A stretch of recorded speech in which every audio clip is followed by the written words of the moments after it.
Now picture this. It's 6:47 a.m. and your alarm is screaming at you, get up for work!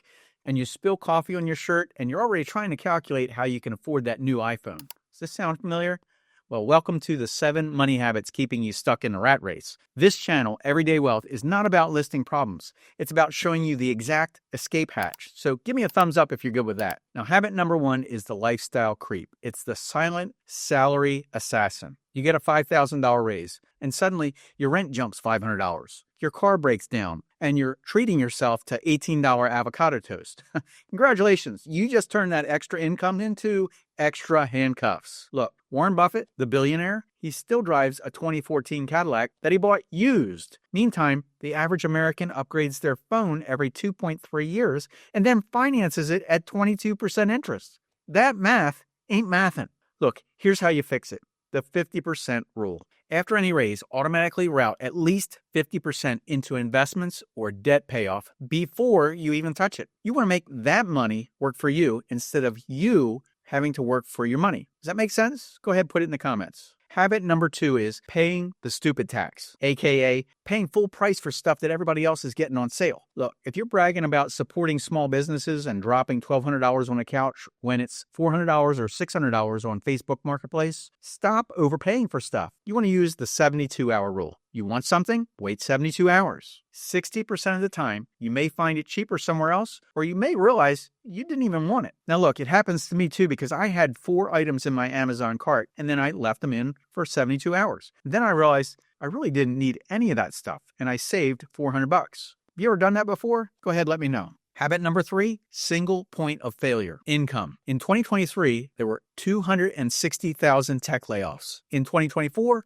another 200,000. So if your entire livelihood depends on one company's mood, you're not an employee, you're a hostage. But here's your escape plan, multiple streams of income, and I am a big fan of this. You build yourself an income pizza. Now, here's what this looks like. You take 8 slices, you take a pizza, and no slice is over 30%. So slice 1, that's your day job, and slice 2 is product flipping, something like this. You buy something at a wholesale auction, and you sell it locally on Facebook Marketplace or somewhere else for a profit. I just did this with a car. And slice 3, the index fund that pays you dividends or a money market that pays you interest every month. And then slice 4 is the weekend gig or the side hustle. Now, I've got a friend who walks dogs for $45 an hour. So when you do this, start small. This month, start with just one skill. Now, I did this years ago, and I made my first $100 cutting grass while my friends were home watching TV. Trust me, multiple streams of income, it's a fun game. Habit number 4 is optimizing. Look, you drive 7 miles to save $2 on gas, but you pay $180 a month for cable that you watch twice. That's like mopping the floor during a flood. You're not getting ahead. Now here's the 80-20 rule audit. You want to do this tonight. Pull last month's bank statement. Highlight anything over $100. And then you ask yourself, does this spark joy or does this item give me a return on my investment? And I cut out a gym membership that I never used, and I invested that same amount of money every month. For 3 years, then I had $4,800. And that's 48 months of free found money. Plus, if you put that money into a money market account at your bank, you get paid interest income. You like that kind of talk? Go ahead, put it in the comments. Habit number 5 is the good debt delusion. You call your $38,000 car loan a transportation investment, or you call your 18% credit card an emergency cushion. That's funny because your bank's calling it profit. So here's your debt snowball crush. You list the debts, smallest to the largest. Then you pay the minimums on all of them, except for the tiniest one. And then attack number 1, the tiniest debt, like it just stepped on your toe. Now, when that's paid off, you roll that payment into your next debt because this can be a fun game. Because here it is, the psychological win. Look, when I was 18 years old, I had a credit card that had $1,200 of debt, and I paid that bill off in 3 months of time. But I'm going to tell you, once you get it paid off, it's better than any raise that you could get. You just feel a lot better. And I haven't carried a credit card balance ever since. So if you have a credit card debt, this is a tip worth trying. Try this one. Call your credit card company and say, I'm considering a balance transfer. Can you lower my rate? And I'm going to tell you something. If you've been paying on time every month, statistics show that there's a 70% success rate with that one sentence if you use it. Now here's habit 6 is paralysis by analysis. The market's too high. I'm going to wait for a dip in the market. Translation, you're scared and you won't do anything about it. In the meantime, you're completely missing out. Time is the one asset that never goes on sale. So you want to use it to your advantage. And I am so glad I started investing when I was 21 because, dude, I can do what I want when I want. And that is the freedom that you want. But here's the $100 rule. Every paycheck, buy $100 worth of a total market index. Now, this offers you excellent diversification. No matter what, if the stock market's up, you're buying winners. If the stock market's down, you're buying deals. But look at this. If you were doing this kind of thing consistently, in 2009, if you had invested $5,000 at the bottom of the market, it's now worth $35,000 today. And if you're waiting for certainty, it's not coming, guys. There's many people who are still waiting for certainty, and you completely lost out again. So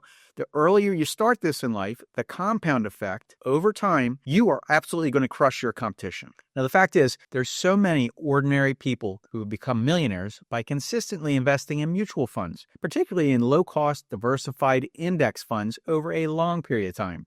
This is a solid foundation rather than any kind of a get-rich-quick scheme or what I call lose money quick scheme. Habit number 7 is financial freestyle. Now, you want more money, but you must say how much, by when, and for what. Because if you don't have that down, it's like telling Uber, take me someplace nice. No, you got to know where you're going. You want a house? Do you want a car? Do you want an income producing asset? You got to plan it. Otherwise, it's simply just not going to happen. And here's how you do it. It's the 1-3-5 goal smash. Year 1, pay off $5,000 worth of credit card debt. 3 years, you build a $15,000 emergency fund. 5 years, you replace your job income with additional dividends and rental income. But if you write this down, so I'm going to tell you how to do this. You write it down. You put it on a Post-it note. You stick it to your bathroom mirror so it's in your face and you see it every single morning. And it reminds yourself every day what your true purpose is. And I did this when I was 21 and I hit my 3-year goal in 12 months. So go ahead, post yours right now. Because I'm going to tell you something, the Wealthy Life Blueprint is your worksheet, and it only takes 7 minutes, but it's going to save you 7 years. Here's your rat race escape plan all mapped out for you. 1, lock in 50% raises. 2, the 72-hour rule. 3, income pizza. 4, the 80-20 audit. 5, the debt snowball crush. 6, the $100 auto invest. And number 7 is the 1-3-5 goals. So watch this again if you need to, but pick one and start today. Not all 7, just one. Now, I want to know, did this light a fire or did this turn on a light bulb for you? If it did, smash that like button. It tells YouTube to free up more prisoners from the rat race. And go ahead and subscribe and hit the bell. Drop in your biggest aha in the comments because I'm going to read every single one of them. Now go ahead and build that life that you want that makes your 9-to-5 job jealous of you. I'll see you in the next video. Take care, guys.